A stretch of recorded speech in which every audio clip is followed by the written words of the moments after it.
¿Qué tal? Buenas tardes. ¿Cómo estás? Vamos empezando una nueva semana, ya de la tercera semana de junio. Bueno, pues hoy es lunes 20 de junio de 2016 y estamos contigo como cada tarde de lunes a viernes en tu programa sobre sexualidad. Más de uno. Soy Carlota Tello, te doy la bienvenida al programa y te recuerdo los teléfonos en cabina 31 22 11 90 y 36 47 18 83. O te recomiendo que nos mandes un WhatsApp para participar con nosotros. Hoy vamos a regalar un libro padrísimo, ahorita te voy a decir de qué se trata.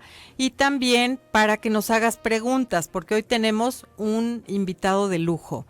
Un experto en VIH-Sida y otras infecciones de transmisión sexual.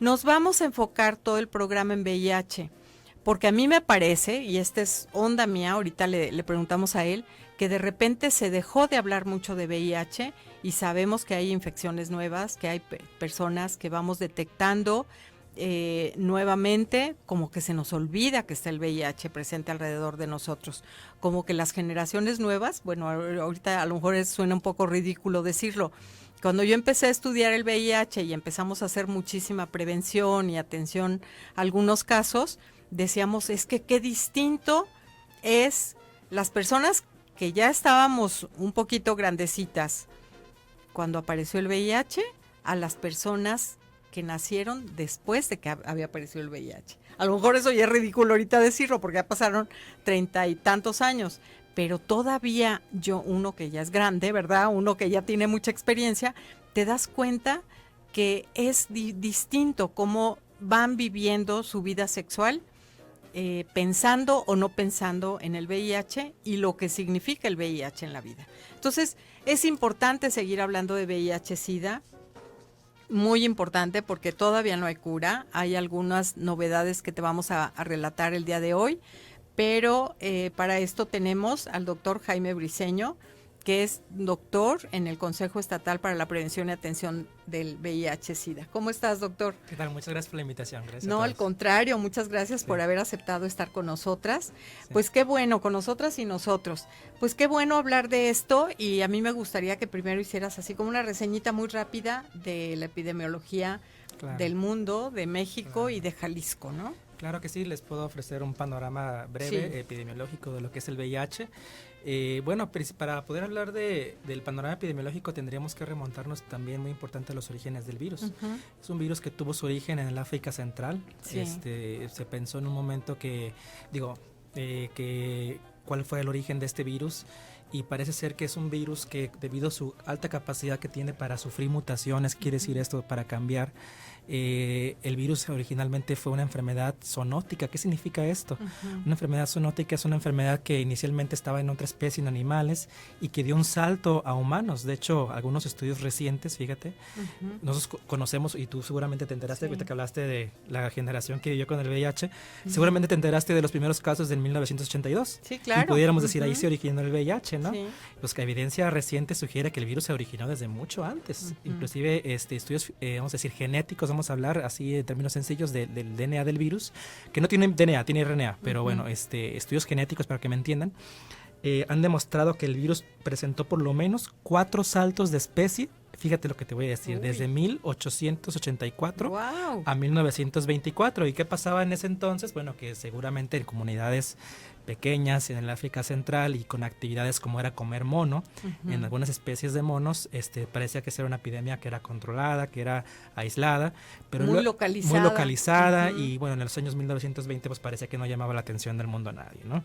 Pero ¿qué vino después? Después vino lo que es el comercio, por ejemplo, vino las prácticas, la prostitución, también hay que decirlo, vino lo que es la transfusión de sangre no segura, vino, por ejemplo, donaciones, el uso de, por ejemplo, medicamentos para prevenir la malaria que eran inyectados, por ejemplo, el no cuidado con las agujas, y esto permitió que esta enfermedad se diseminara en lo que conocemos actualmente como una pandemia, ¿no? Sí, claro. Y en ese sentido el virus, el reporte de una UNICEF más reciente nos habla de 39.6 millones en el mundo de infectados, que mira qué curioso, el 50%, casi el 50% se encuentran en África Central y Subsahariana. Y México se caracteriza en ese sentido también por una prevalencia relativamente baja de VIH. Si yo les dijera la prevalencia en México es de 0.2 a 0.3%, ustedes dirán, bueno, ¿de qué estamos hablando? ¿No? Estamos hablando de una enfermedad que para nada se le parece a la diabetes, a la hipertensión, a la obesidad, ¿no? Pero fíjate, VIH tiene una característica muy particular de ser una epidemia concentrada. ¿Qué significa eso? Si nos hablamos así de que es una enfermedad poco prevalente, la verdad es que VIH se concentra en grupos de mayor riesgo, en grupos que les decimos población de mayor riesgo o población clave. Claro. ¿Cuáles son estos? Son los hombres que tienen sexo con otros hombres, son los hombres que se dedican a la prostitución, mujeres a la prostitución, son los usadores de drogas inyectables, por ejemplo. Y este grupo, y aquí la prevalencia es más del 5% en cada uno de esos grupos. Entonces, por ejemplo, te digo, hombres que tienen sexo con otros hombres es 10%, trabajadores sexuales hombres, por ejemplo, puede ser hasta el 15%, mujeres transexuales que se dedican a la prostitución, hasta el 25%. Claro, nos vamos a ir a un pequeño corte y ahorita vamos a ver cómo también esos índices han bajado un poquito. No te vayas, en un momentito regresamos. Ya estamos de nuevo contigo. Agradezco muchísimo a quienes hacen posible la transmisión de este programa, Telma Coronado, nuestra productora, y Norberto Rodríguez en los controles. Y mira, esta tarde, no es de noche todavía, te vamos a regalar un libro que se llama Una noche en el Orient Express. ¡Qué maravilla!, ¿no? Un recado misterioso, una promesa hecha a un amigo moribundo, una propuesta inesperada, un secreto que se remonta toda una vida. Mientras el tren marcha, salen a la luz relaciones, confesiones, revelaciones. Cuando lleguen a Venecia, todos los pasajeros habrán cambiado de alguna manera y su vida no volverá a ser la de antes. Hay libros de los que puedes decir mucho con solo haber leído su sinopsis, y Una noche en el Orient Express es uno de ellos. Me esperaba una historia sencilla, rápida y entretenida, no demasiado profunda, y es lo que me he encontrado. Verónica Henry coge un buen puñado de personajes, escarba en sus vidas y nos ofrece algunos de los momentos claves de su existencia. Todo ello con un telón de fondo envidiable y el Orient Express y la archirreconocida ciudad de Venecia. Bueno, pues te lo dejo así para que te piques y que puedas comunicarte con nosotros y hacernos preguntas acerca del VIH. Ya nos están llegando algunos mensajitos. Hay dos que dicen muchas gracias por esta información y muchas gracias por volver a tocar el tema. Entonces, pues bienvenido, Jaime, de nuevo. Qué bueno que a nuestros radioescuchas les gusta el tema. Sí. Me ibas a decir de Jalisco, ¿cómo andamos? Así es. Sí, fíjate que Jalisco, considerando que la prevalencia en México anda alrededor del 0.2 a 0.3%, Jalisco es uno de los estados que es de los más poblados y en ese sentido concentra la segunda ciudad más poblada o zona metropolitana más poblada del país y de la mano con el incremento de la detección, antes estábamos en el cuarto lugar en casos detectados desde el 1983, ahora estamos ya acercándonos ya al segundo lugar, solamente después del Distrito Federal. ¿Qué tal? Y esto se ha reflejado primeramente una concentración de población, primer punto, ¿no? Y segundo, no es que la gente de Jalisco tenga más VIH, o sea, simplemente es la misma prevalencia, los mismos grupos de riesgo, sin embargo, en mayor población. Sí. Y en ese sentido, Jalisco ya se acerca dentro de los primeros lugares, actualmente de los mayor detección del segundo lugar.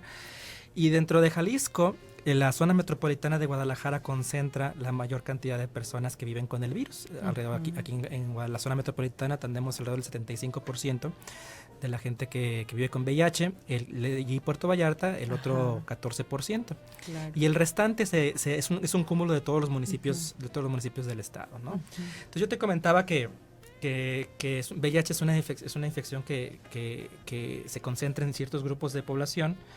En todo el territorio nacional te puedo decir que la principal vía de transmisión del virus es la vía sexual. Sí. Tenemos, vamos a decir, 3 vías principales, que es la parenteral, vamos a decirla así, son cuando tú te picas con una aguja, cuando te transfundieron sangre, bastante raro, de hecho ya actualmente inexistente. Ya casi nada. Exactamente. Sí. Pero sí por el uso de drogas intravenosas y cuando compartes agujas. Y por otro lado tenemos la vía sexual y la transmisión perinatal, ¿no?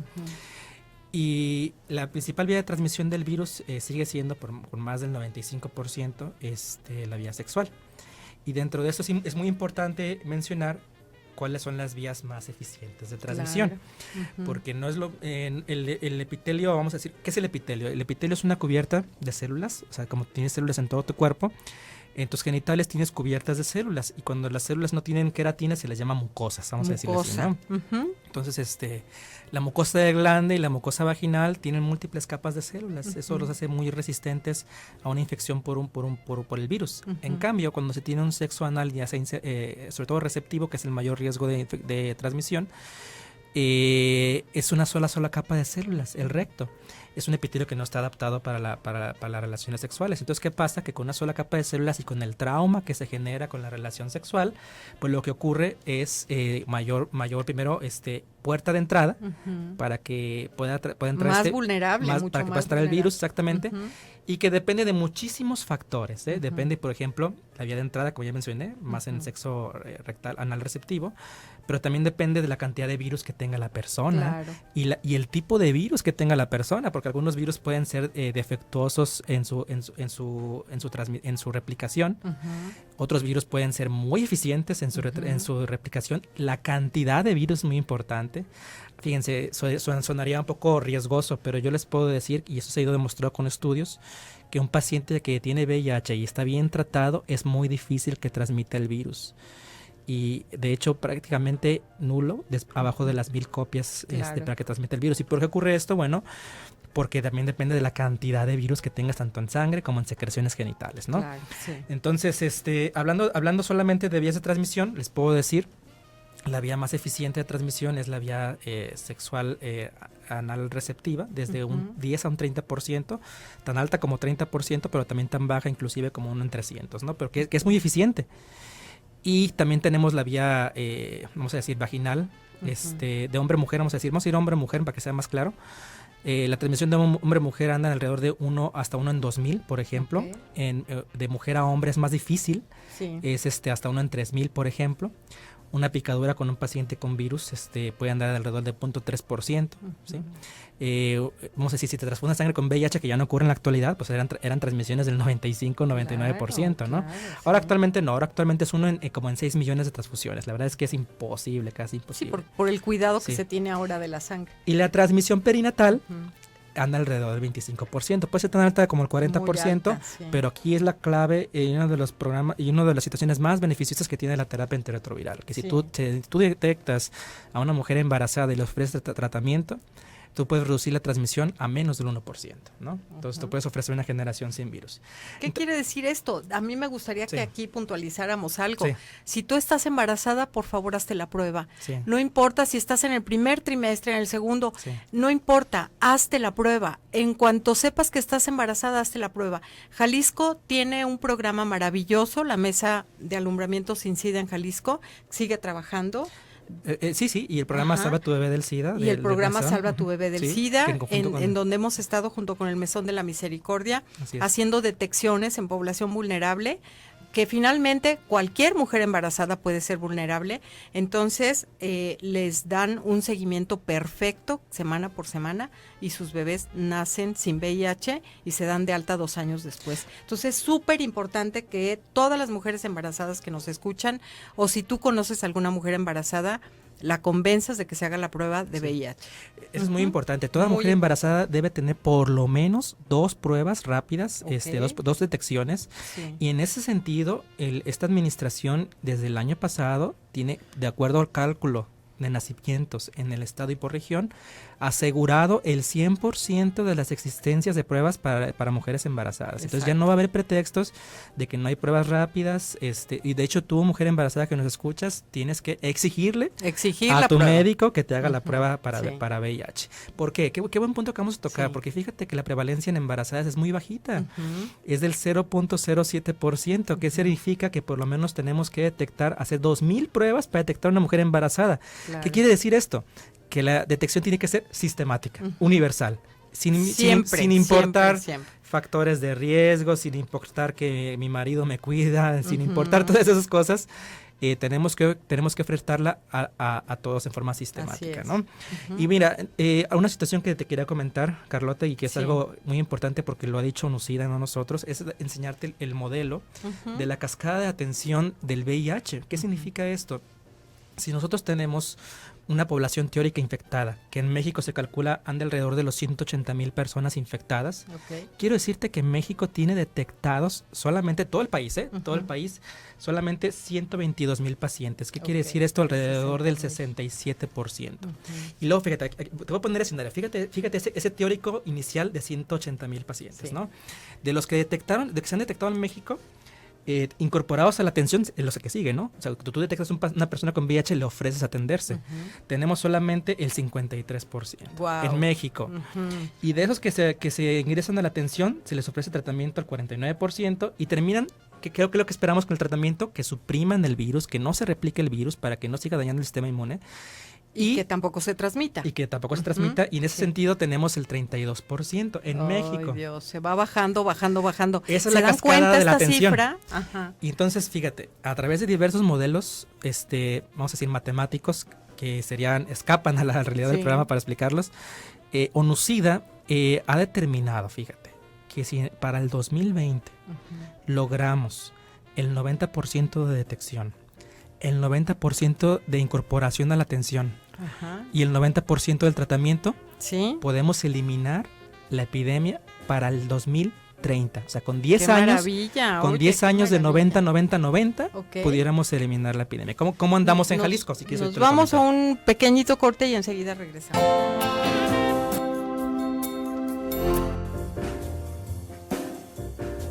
Ya estamos de nuevo contigo platicando con el doctor Jaime Briceño acerca de este tema tan importante para nuestra salud. Y déjame decirte que Una noche en el Orient Express es un libro electrónico a través de la página web. No te creas que vas a tener que venir aquí por el libro y eso. También es muy interesante leer a través de la página, entonces se te va a hacer llegar por ese medio. Doctor, nos quedamos entonces... hay varias preguntitas, muchas felicitaciones. Dice, explican las maneras de transmisión. Sí, muy bien, sí, las comentamos de nuevo, son la vía sexual en todas sus presentaciones, tanto sexo, voy a decir en orden de riesgo, sexo anal receptivo, sexo anal insertivo, sexo vaginal insertivo, sexo vaginal receptivo primero y luego el insertivo, y el sexo oral, sobre todo el receptivo, y el insertivo ese que tiene muy escaso riesgo, pero también está documentado. En cuanto a la vía sexual. En cuanto a la vía transmisión perinatal, es alrededor del 25% de la transmisión, y la vía parenteral, que es cuando tienes a través de uso de drogas, vamos a decir intravenosas, la más frecuente actualmente en nuestro país, sobre todo en el noreste del país, el uso de drogas intravenosas es más frecuente. Ya difícilmente por transfusiones, esto ya no ocurre, y accidentes ocupacionales también podría caber en esa situación de la parenteral, ¿no? También me pregunta Melanie Sánchez, ¿quién es el transmisor del SIDA? Bueno, hombres y mujeres. Él mencionaba que la vía de transmisión más eficiente es el sexo que tiene los hombres que tienen sexo con otros hombres. ¿Y cómo se presentan los síntomas de una persona que tiene VIH? Excelente pregunta. Una vez que ocurre la infección, el virus puede tardar. Lo que ocurre es que forma reservorios. Quiere decir esto, busca el sistema inmune, se aloja en el sistema inmune, se almacena ahí, y lo que ocurre es una destrucción paulatina del sistema inmune que debuta en 7 a 10 años con infecciones oportunistas, ya cuando la cantidad de células, una célula muy especial que te defiende de cualquier infección, que es la célula CD4, se depleta completamente, se reduce, y debutas después, en promedio, 7 a 10 años después de la infección con enfermedades oportunistas. ¿Cuáles son esas? Tuberculosis, por ejemplo, unos hongos que te afectan el pulmón como neumocistis, otros hongos que te afectan el sistema nervioso central como criptococo, parásitos como toxoplasma, otros hongos como histoplasma, muchas infecciones cáncer de cervix, fíjate, aparte Kaposi es uno de los principales, linfoma, pero fíjate también en mujeres el cáncer de cervix ya es una enfermedad que aumenta más en SIDA y es una enfermedad definitoria de SIDA. Pero ocurre un fenómeno también muy curioso cuando te infectas en forma aguda, quiere decir en las primeras 4 a 6 semanas, que puede tener un poquito más de tiempo, que es el síndrome retroviral agudo. Y es un síndrome muy curioso porque pareciera como lo que tú te enfermas cuando tienes mononucleosis. ¿Qué quiere decir esto? Que te duele la garganta, que te da fiebre, se te inflaman los ganglios del cuello y en algunas personas les da vamos a decir, una dermatosis, una manifestación cutánea como comezón, prurito, manchas en la piel. Y si tú vas con un médico con estos síntomas, con dolor de garganta, fiebre y ganglios, ¿qué vas a recibir, Carlota? Pues vas a recibir una... Capaz que te dan amoxicilina, un antibiótico. No, para reducir los síntomas, ¿no? Sí, para bajar la fiebre, antiinflamatorio. Y nadie piensa en VIH. De ahí es muy importante, por una parte, la historia clínica del médico y por otra parte, la información del paciente. Oye, tengo este síndrome. Es muy variable su presentación, puede ser tan baja como un 40-50%, tan alta como más del 90%. Y si se acompaña de una historia adecuada, por ejemplo, una exposición de sexo sin protección, y 4 semanas después desarrolla estos síntomas, puede tratarse un síndrome retroviral agudo, ¿no? Wow. Bien, comentábamos del estado, ¿no? Sí. Bien, hablábamos del modelo de la cascada de la atención. Y fíjate que Jalisco, Carlota, está un poquito mejor en la cascada de la atención. Por ejemplo, yo te puedo decir que Jalisco tiene detectados de su población teórica infectada el 78%. Casi el 80%. Casi el 80%, exacto. A diferencia de la nacional, que es 63%, que habíamos comentado. Incorporados a la atención el 73%, o sea, mejor que inclusive la media nacional del 58%. Y bien tratados el casi un 60%, a diferencia de la media nacional del 46%. Entonces, nuestras metas es llegar al 90-90-90. ¿Por qué? Porque con esto podríamos ofrecer... ¿Qué ocurre cuando tratamos bien a un paciente, Carlota? ¿Quiénes son los que transmiten la infección? Pues la gente que no sabe que tiene VIH y que está sintomática y que anda en este momento en la calle. Entonces, si tú detectas cada vez más, ofreces, incorporas más gente al tratamiento y ese tratamiento es efectivo y les mantienes indetectables, esas personas ya no transmiten el virus. Claro. Y eso se ha reflejado en el mundo con una disminución de nuevos casos de VIH. México no ha sido la excepción y Jalisco tampoco ha sido la excepción. ¡Qué padre! Entonces, en ese sentido, cada vez se detecta, han ido hacia la baja los nuevos casos en la medida que detectemos más y ofrezcamos más tratamiento, ¿no? A mí me parece muy buena noticia. Entonces, si tú has tenido alguna exposición al VIH, quiere decir alguna relación sexual sin preservativo, sin condón, por favor, hazte la prueba. Sí, sobre todo si ya pasaron 3 meses de esa exposición. Así es, ese es un muy buen punto porque toda persona sexualmente activa tendría que hacerse una prueba por lo menos una vez al año. Una vez al año. Y si eres una persona en grupos de riesgo, como puede ser trabajadores sexuales, hombres que tienen sexo con otros hombres, de preferencia una cada 4 o 6 meses. Claro. Así es. Fíjate, Carlota, que una de las, como parte de un paquete que debe incluir la prevención combinada, un paquete preventivo que incluye desde la consejería, desde la educación integral en la sexualidad, desde el fomento del uso del condón, la educación del VIH, la educación de otras enfermedades de transmisión sexual. En el mundo del tratamiento del VIH han surgido 2 alternativas que acompañan y que son, vamos a decir, no suplantan las otras estrategias, sino que son una herramienta más, que se le llama profilaxis, que es profilaxis, prevenir la infección, pero de una forma farmacológica. Fíjate qué situación. En el Consejo Estatal, a partir del año 2015, hemos iniciado el programa de profilaxis post-exposición. ¿Qué significa eso? Que si tú tienes una relación sexual, y puede ocurrir inclusive con todas esas características que mencionamos, una persona que use condón, que se cuide, que se le rompa el condón. Claro. Entonces, puedes ofrecerle una profilaxis post-exposición. La profilaxis post-exposición involucra el uso de medicamento para VIH que tiene la finalidad de prevenir una infección. Entonces, actualmente llevamos, te puedo decir que llegamos acercando a los 100 usuarios y la verdad con un buen éxito del programa no hemos tenido transmisiones y además eso simplemente es una manera de prevenir. Si las demás estrategias fallaron o si tuviste un accidente, puedes recibir profilaxis post-exposición que dura... O en violencia sexual. O en violencia sexual, exactamente. Violaciones o cualquier otro tipo de violencia sexual donde haya intercambio de fluidos. Es importantísimo hacerse esta profilaxis. Y luego siempre nosotros pensamos en VIH, ¿no? Y la verdad es que VIH, si tú te fijas las estadísticas que te di de transmisión, pues alguien podría decir, ¿no? Digo, no quiero generar esta idea. Tú tienes que tener una vida sexual responsable. Así es. Pero alguien podría decir, pues el VIH no se transmite el 100%. Y la verdad es que hay otras infecciones que sí se transmiten inclusive mejor que el VIH. Por ejemplo, te puedo hablar de sífilis, de gonorrea, de clamidia, por ejemplo. Y entonces el paquete de profilaxis post-exposición también tiene que involucrar ese tipo de enfermedades. Tiene que involucrar desde profilaxis para no tener gonorrea, profilaxis para no tener clamidia, ¿sí? Hacerle prueba al paciente también para sífilis. Para sífilis. Exactamente, y tratarlo si es el caso, exactamente, con prueba rápida. Y bueno, este paquete lo tenemos ofertado en el Consejo sin costo. Y de hecho somos pioneros en México en ese sentido, porque no hay programa de profilaxis post-exposición que sea ofertado por el gobierno. Fíjate nomás. O sea, que en ese sentido tenemos una partida directamente para eso. Ahora, hay un tema muy interesante y que va a ser el futuro y que está en constante evolución, que se le llama la profilaxis preexposición. ¿Qué significa la profilaxis preexposición? Y esto ya ha sido demostrado con estudios pivote, tanto en mujeres heterosexuales, hombres que tienen sexo con otros hombres, usuarios de drogas intravenosas, y en la mayor parte de los casos ha logrado disminuir la transmisión. Es más, en algunos casos, inclusive cuando se acompaña de buena consejería, buena educación sexual, fomento del uso del condón, el dar profilaxis preexposición ha reducido más la transmisión que cuando se usan esas estrategias solamente o en un paquete sin esta.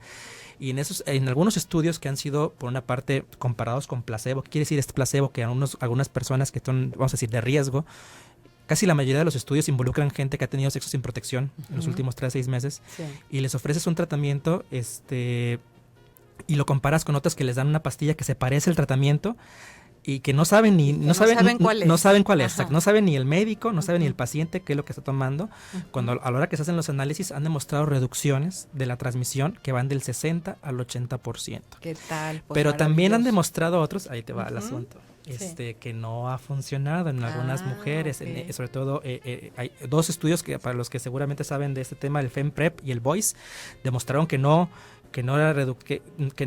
son de los 2 estudios que han demostrado que no hubo reducción de la transmisión. ¿Y a qué crees que se debió? ¿A qué? A la adherencia. Ay, claro, la adherencia al tratamiento es súper importante, y en México es un lío. Es la verdad, todos los que somos médicos hemos tenido que batallar con la adherencia al tratamiento. Nos vamos a ir a un pequeñito corte y enseguida regresamos para continuar. Ya estamos de nuevo contigo. Pues es muy interesante tener aquí al doctor Jaime Briceño. Y ahorita, platícanos un poquito más. Sí. Miren, han llegado muchas más intervenciones de nuestros radioescuchas. Todas son para dar felicitaciones al doctor y al programa. No me voy a quitar el tiempo para leerlas todas. Muchísimas gracias.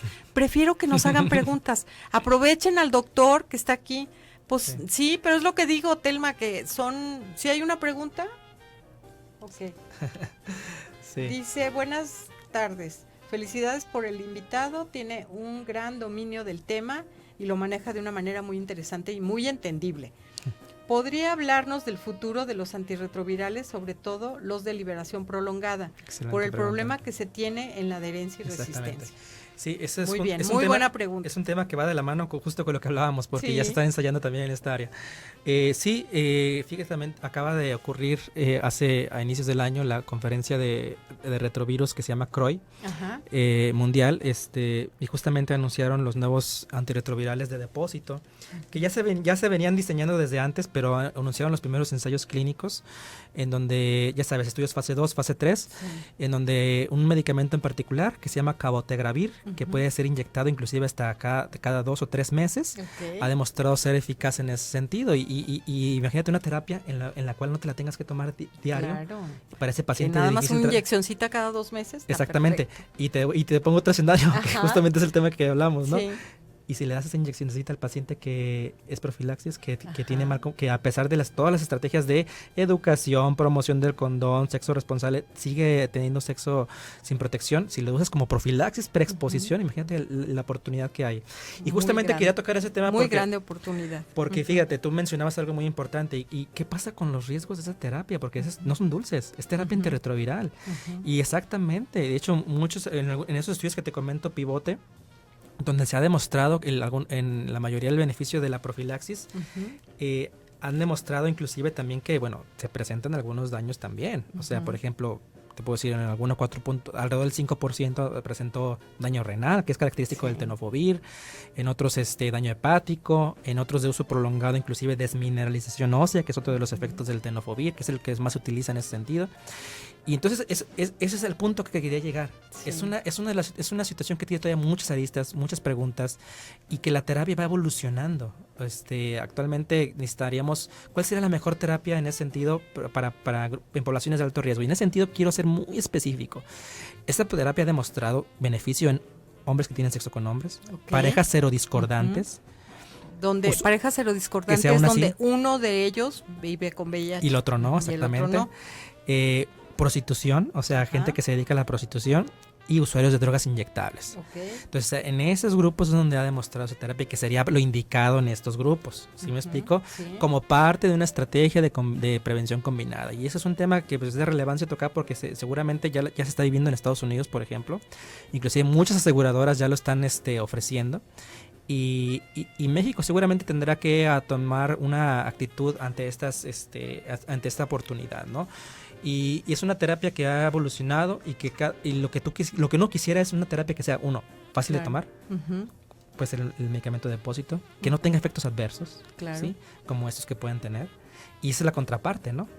Pero bueno, entonces es un tema que todavía está en evolución y que es una herramienta más. Vamos a verlo así. Pero es una gran, pues, vamos a verlo así, ¿no? Un acercamiento muy grande a la prevención realmente efectiva. Así es. Mira, nos platica acá un señor que se llama, que si puedes hablar de la reinfección. Sí, eso es algo muy interesante porque uno pensaría uno pensaría que por tener VIH ya no puede ser infectado de VIH, ¿no? Digo, ya tengo VIH, ¿por qué tendría otra vez VIH? Claro. Y claro que no, lo que ocurre es que de entrada, cuando tú te infectas, ocurren tantas mutaciones en el virus cambia tanto que ya de entrada te voy a decir, con 1 o 2 semanas que ya te infectaste, el virus ya tiene varias especies dentro de ti. Sí, claro. Y entonces, por los cambios exactamente, entonces tu sistema inmune presiona una serie de tipos de virus y que puede tener ahí, si tú te haces tratamiento, pues puede tener relativamente controlado hasta en un periodo de 7 a 10 años que ya dijimos.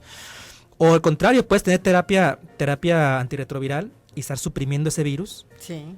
Pero te infectas de otro virus que es distinto. Claro. Y es un fenómeno reconocido y sobre todo muchas ocasiones ocurre el famoso serosorting. ¿Qué significa el serosorting? Que se reúnen parejas que dicen, bueno, voy a tener sexo solamente con VIH. ¿Quiénes son los que tienen VIH? Nosotros, solamente sexo entre nosotros. ¿Quiénes son los que no tienen VIH? Nosotros, solamente sexo entre nosotros. Y la verdad es que no. ¿Por qué? Porque puede ocurrir reinfecciones, lo que se le llama superinfección, una infección sobre un virus que ya tenía el paciente, y lo peor, que este virus puede hacer inclusive resistente a la terapia que ya tomaba el paciente. Entonces, el fenómeno de la reinfección es un fenómeno bien descrito, y que inclusive puede ya se ha documentado casos reporte de algunos casos que pueden ser virus resistentes inclusive a 3 clases de fármacos. Sí, ¿no? Claro. Fíjate que hay una pregunta también muy interesante acá. Dice, buenas tardes, qué bueno que toque este tema, nos hace falta reforzar a las familias y educar a las familias, pues es donde se forman los seres humanos que luego formarán la sociedad. El gobierno no debería poner programas de atención, el gobierno debería poner programas de atención a la familia. Con las cifras que nos han dado de cómo se propaga el SIDA, no sé cómo el gobierno quiere legalizar las uniones homosexuales. No cabe duda que es una estrategia del gobierno por presiones extranjeras. Qué lástima que la mayoría de la sociedad no las creamos como de modernidad. ¿Podrías decir algo rápidamente? Porque hay otra pregunta muy, muy interesante. No, bueno, independientemente del grupo que pertenezca, todo mundo tiene derecho a tener una vida sexual responsable. Y en ese sentido nuestros programas están abiertos tanto a mayorías como a minorías y no tenemos una discriminación en ese sentido, ¿no? Claro. Sí. Y mira, ¿cómo se evalúa la eficacia de la profilaxis preexposición en un estudio? ¿Cómo la evalúas? Sí. Dice, ¿qué pasa con los efectos secundarios? Bueno, ya de los efectos secundarios ya dijimos. Sí están presentes, y de hecho, inclusive ya las mencioné, alrededor más o menos las tasas del 5 al tipo 10%, dependiendo del tipo. De evento adverso, principalmente desmineralización ósea, daño renal y hepático, son muy pocos, la verdad. Ahora, ¿cómo se evalúa la eficacia?